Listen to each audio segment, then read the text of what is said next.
C'est bien, je stresse pour vrai.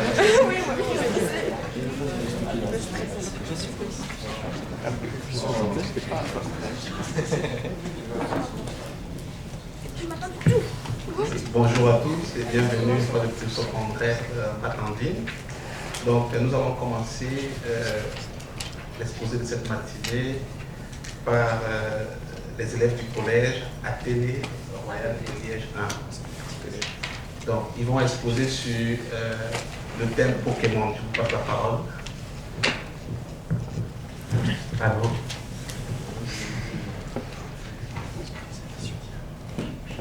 Pokémon. Ce nom ne vous est pas inconnu, n'est-ce pas? Bonjour. Qui n'a jamais rêvé d'être un dresseur Pokémon, de collecter les badges, de combattre le champion d'arène, ou mieux encore de devenir maître Pokémon? Si beaucoup d'entre nous ont été bercés par ces petites lettres, aujourd'hui nous allons retourner en enfance, mais avec une légère touche de mathématiques. Je me présente, Yaski, entraîneur Pokémon, non pas de Bourg-Palette, mais de Liégean. Voici Florent et voici Alessio. Le jeu Pokémon fonctionne plus ou moins comme un pierre, papier, ciseaux, qui, je le rappelle, fonctionne ainsi. Les ciseaux battent la feuille, qui bat la pierre, et qui à son tour bat les ciseaux. Le jeu est ainsi équilibré, car nous avons les mêmes chances de victoire ou de défaite, peu importe le coup qu'on fait. De la même manière, dans notre jeu Pokémon, le feu bat la plante, qui bat l'eau, qui à son tour bat le feu. La boucle est ainsi bouclée.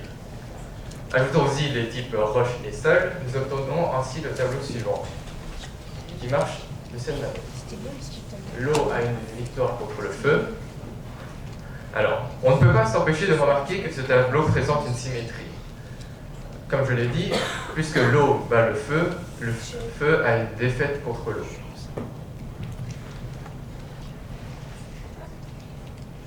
D'un côté, l'eau bat trois autres éléments alors qu'il n'est que battu par la plante. De l'autre, le feu ne bat que la plante et est battu par trois autres éléments. On peut donc dire que le tableau n'est pas équilibré. Finalement, le type sol en bat deux autres et est battu par deux autres. On peut donc dire qu'il y a un élément équilibré. Voici les questions. En modifiant le jeu en respectant la règle que tous les types doivent interagir entre eux, est-il possible de se retrouver avec un tableau où tous les types sont équilibrés? Peut-on construire un tableau équilibré, quel que soit le nombre de types compris dedans? Donc, est-il possible de créer un tableau avec tous les types équilibrés? Évidemment que oui. Voici un de tableaux équilibrés. En effet, chaque élément a le même nombre de victoires ou de défaites. Alors, petite remarque, pour tout bon dresseur de Pokémon qui se respecte, nous n'allons pas prendre en compte les Pokémon à double type, pour simplifier l'exercice. Bref, revenons à nos retraites. Alors, nous allons remplacer les types par les lettres A, B, C, D et E, et nous allons transformer les tableaux en graphes pour mieux les manipuler par la suite. Ainsi, les lettres deviennent donc les sommets du graphe, et leur relation est représentée par une flèche. Par exemple, puisque A a une victoire contre B, nous allons faire une flèche de A vers B. Alors, qu'est-ce qu'il nous reste à savoir encore? Est-il possible de créer un tableau équilibré, quel que soit le nombre d'éléments repris dedans? Nous allons commencer avec un graphe à un élément. Est-il possible de créer un graphe équilibré avec un seul élément? Un peu ridicule comme question, puisqu'un élément ne peut pas être battu par lui-même et se battre. Passons à deux éléments. Alors, puisqu'il n'y a qu'une flèche, c'est donc impossible qu'il ait le même nombre de victoires et de défaites. On peut donc en conclure que les graphes à 1 et à 2 éléments ne peuvent pas être équilibrés. Ah, ça devient intéressant. Regardons à présent un graphe à 3 éléments. Ça ne me rappelle pas quelque chose? Oui. C'est le graphe comme pierre, papier, ciseaux. Nous nous retrouvons donc avec notre tout premier graphe équilibré. Vous n'avez pas un sentiment d'avoir accompli quelque chose? Ça me rappelle quand j'ai attrapé mon premier Pokémon. Non? D'accord. Passons à 4 éléments. Alors, puisque comme vous le voyez, chaque élément a 3 flèches qui arrivent ou qui partent de ce dernier. Donc c'est impossible d'avoir le même nombre de victoires ou de défaites. Et ça, c'est valable pour tous les graphes à éléments pairs. Puisqu'un élément ne peut pas avoir une flèche contre lui-même, tous les graphes à éléments pairs ont un nombre impair de flèches. On peut donc en conclure que pour répondre à la question, tous les graphes qui peuvent être équilibrés ont un nombre impair d'éléments. Bien sûr, 1 est une exception. Alors, on le voit, on a répondu à nos deux questions principales, donc on aurait théoriquement fini notre problème. Sauf que nous allons aller plus loin dans notre démarche, et donc on va répondre à quelques questions qui se dégagent de nos deux questions principales. Donc tout d'abord, peut-on construire plusieurs graphes équilibrés pour le même nombre d'éléments? Si oui, combien peut-on en construire? Et cela dépend-il du nombre d'éléments? Et au final, en quoi deux graphes sont-ils différents? Premièrement, peut-on construire plusieurs graphes équilibrés pour le même nombre d'éléments? Oui, voici deux graphes équilibrés différents avec 5 éléments. Donc quand je parle différents, je dis bien différents au niveau visuellement. Par exemple, A a une victoire contre B et C dans le graphe de gauche, alors que dans celui de droite, A a une victoire contre B et D. En quoi deux graphes sont-ils différents? Je vais vous le définir afin de voir quelles sont les différences entre les graphes. Deux graphes sont différents à permutation près. À permutation, c'est-à-dire quand on déplace un sommet. Quand même en permutant leur sommet, ils ne font pas un graphe similaire. Similaire au niveau visuel, je parle. Avec toutefois une remarque, si toutes les flèches d'un graphe sont dans le sens inverse des flèches d'un autre graphe, alors les deux graphes sont similaires. Car en effet, si on inverse toutes les flèches d'un graphe, cela forme le même graphe. Donc on va prendre l'exemple qu'on a pris en tant que deux graphes différents, et on va voir s'ils sont vraiment différents selon notre définition. Donc prenons le graphe de gauche comme graphe de référence, c'est-à-dire le graphe que l'on ne va pas modifier. Donc ce sera le graphe où chaque élément bat les deux suivants. Donc par exemple A va battre B et C, B va battre C et D, et de même pour tous les autres. Le graphe de droite sera le graphe que nous allons modifier. Donc chaque élément bat le suivant en sautant un et celui d'après. Donc A va battre B et D, pareil pour B, pareil pour C, etc. Donc en permutant les flèches de notre graphe de droite, nous obtenons ce graphe-ci. Et comme repris dans la définition, c'est en inversant le sens de toutes les flèches, on obtient le même graphe, visuellement bien sûr, que le graphe de référence. C'est-à-dire que chaque élément bat les deux suivants. On peut donc en conclure que les deux graphes que nous avions pris comme étant différents de base sont les mêmes. Mais c'est le cas de tous les graphes de 5 éléments. En dessinant les graphes, nous en avions trouvé 24, mais nous allons voir s'ils sont tous les mêmes. Dans un graphe équilibré à 5 éléments, on a repéré d'abord un cycle de 5. Donc un cycle de 5, qu'est-ce que c'est? C'est où chaque élément interagit avec chaque élément dans un ordre. Donc par exemple, comme vous pouvez le voir à droite, A interagit avec E, puis D, puis B, puis C, puis A.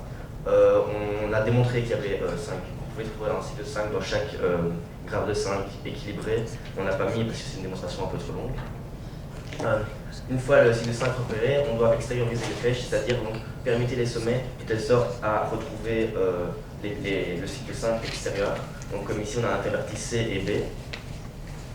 Alors il y a deux cas différents. Soit on retombe sur le graphe de référence de Florent, que nous avait montré plus tôt, ici à gauche, ou son inverse bien sûr.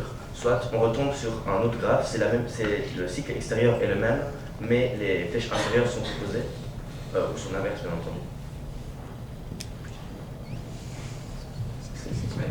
Mais est-ce que c'est valable pour tous les graphes? En tant que votre entraîneur, je tiens à briser vos règles. Alors, regardons deux graphes à 7 éléments.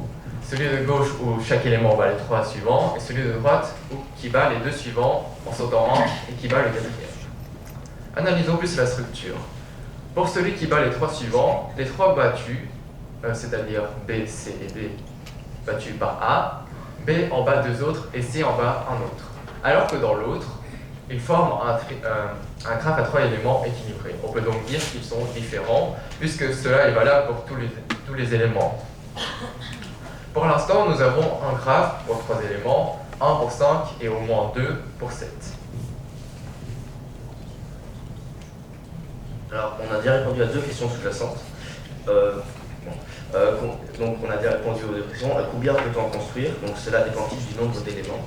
On va maintenant donc s'intéresser au nombre de graphes différents qu'il y a, équilibrés ou non, sans permutation. C'est-à-dire, par exemple, pour 3 éléments, un graphe à 3 éléments, il y a 2 équilibrés, les 2 premiers, et 6 non équilibrés. On les a tous dessinés ici. Alors, on l'a fait, comme Florent l'a dit, pour 5, il y a 24 équilibrés, mais on ne les a pas représentés car par manque de place. Là, maintenant, on va s'intéresser d'abord au nombre de flèches. Donc, le nombre de flèches qu'il y a par graphe a un certain nombre d'éléments. Donc un graphe à 3 éléments, il y a 3 flèches, 5 éléments, 10 flèches, 7 éléments, 21 flèches. Et on va chercher à généraliser pour un graphe à n éléments. Donc on sait que chaque élément a n-1 liaisons. C'est-à-dire qu'un graphe ne peut pas interagir, un élément ne peut pas interagir avec lui-même, il est obligé d'interagir avec tous les autres. On fait ça pour tous les éléments, pour compter le nombre de flèches totales. On divise le tout par 2, car on compte chaque liaison 2 fois. Pour 3 éléments, il y a 8 graphes, dont 2 équilibrés. Pour 5 éléments, il y a 1024 graphes, dont 24 équilibrés. On ne les a pas non plus représentés, c'est la 1024, bien sûr. On a remarqué que 8 et 1024 sont des puissances de 2, donc égale 2 exposant 3 et 1024 est égal à 2 exposant 10. Et on a aussi remarqué que 3 était le nombre de flèches qu'il y avait dans le graphe à 3 éléments, et 10 était le nombre de flèches qu'il y avait dans le graphe à 5 éléments. Et donc on peut en conclure que le nombre de graphes totaux est égal à 2 exposant le nombre de flèches. Alors, donc maintenant on a bien répondu du nombre d'éléments. Alors maintenant, combien peut-on en construire? Je crois que j'ai trouvé la question. Donc pour savoir combien de graphes équilibrés on peut construire en fonction du nombre d'éléments, on va devoir s'intéresser aux probabilités de tomber sur un graphe équilibré en fonction de l'élément. Pour ça, on a dessiné un arbre de possibilités et non de probabilités. Donc on va regarder comment est-ce qu'il fonctionne.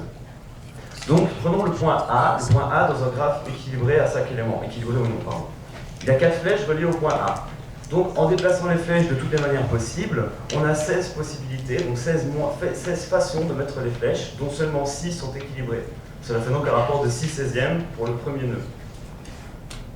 Ensuite, pour chacun des graphes équilibrés pour le point A, on a 64 possibilités, car en effet, 64 est 2 exposant 3, le nombre de flèches qui reste. 2 exposant 6, pardon. Donc seulement 4 sont équilibrés, ça donne donc un rapport de 4/64e. Donc en faisant le calcul des probabilités, on a 6/16e fois 4/64e, ce qui donne 3/28e. 3/28e, qu'est-ce que c'est? Allez-vous me dire? Eh bien c'est le rapport entre 24 et 1024. 24 est un nombre de graphes équilibrés pour 5 éléments et 1024 est un nombre de graphes totaux. Donc cela tombe très bien, mais afin de généraliser, il nous faudrait plus de données. C'est pourquoi nous avons refait le même schéma de pensée pour 3 éléments. Donc encore une fois un arbre de possibilités, avec ici, selon le même schéma, nous obtenons 2 quarts fois 1/2, ce qui donne 1 quart. Encore une fois, nous tournons sur 2 huitièmes, donc 2 étant le nombre de graphes équilibrés pour 3 éléments et 8 c'est le nombre de graphes totaux. Donc en conclusion, notre méthode semble fonctionner, sauf que pour la généraliser, on aurait dû avoir plus de temps. Donc si quelqu'un a des idées pour nous aider, nous sommes preneurs. Nous voulons remercier nos professeurs qui nous ont bien aidés, notamment Anne Soutera, qui nous a aidés pour le stress, ainsi que Mme Matrou et M. N. Et on voudrait remercier les chercheurs, les chercheurs de Vieille, M. Derrida et M. Debussy et Martin pour leur accueil.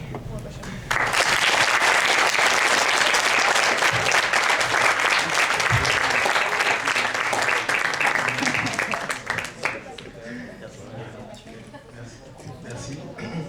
Est-ce qu'il y a des questions?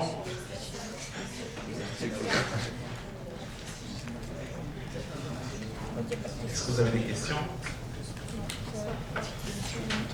Voilà. Juste, comment vous pouvez trouver le nombre de graphes à avoir si vous n'avez pas le nombre de flèches qu'il peut y avoir comme possibilité pour un nombre donné? Donc vous avez, par exemple, si vous avez 14 points, 15 points, parce qu'il faut un nombre impair. Si vous avez 15 points, comment vous pouvez savoir le nombre de graphes si vous ne savez pas le nombre de liaisons qu'on peut faire à l'intérieur? On a la formule pour calculer le nombre de liaisons. Ok, d'accord. Une autre question? Moi j'avais une question justement concernant ce qu'il vient de dire. Vous avez bien présenté comment est-ce que vous êtes arrivé au nombre de graphes total égal à 2 puissance du nombre de flèches. J'aimerais savoir quelle est la méthode que vous avez utilisée pour démontrer une telle formule. Oui, vous avez utilisé juste. Donc en fait, cette formule, on l'a trouvée principalement par essai-erreur.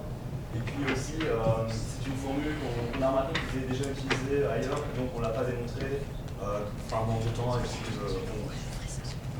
mais en tout cas, c'était ça. enfin, en tout cas, on a remarqué que cette formule fonctionnait. On a essayé par la CEVA pour d'autres types de graphes. Et, Ça fonctionne pour un nombre assez grand de graphes. On a essayé et on n'a pas montré, mais on avait aussi essayé d'autres méthodes, d'autres formules en fait, avec factoriel, mais c'était à chaque fois des résultats différents sur le graphe. Merci. Est-ce qu'il y a d'autres questions? Voilà, on a... Juste une question, ou alors j'ai pas bien suivi. Le 1024, vous avez tracé le 1024 graphes? Non, Absolument pas. C'est ça. En fait, on n'a pas. À un moment, vous avez dit, on sait qu'il y a 1024 et on a compris que c'était deux exposants 10. Mais alors, comment est-ce que vous saviez qu'il y en avait 1024? Alors, merci, vous pouvez, on a remercié les chercheurs de Liège. Non, c'est eux qui vous ont dit qu'il y avait 1024. Ok, ça va. Ça a un peu aidé. Ouais, c'est ça, ok. C'était pour être certain d'avoir compris. Merci. On va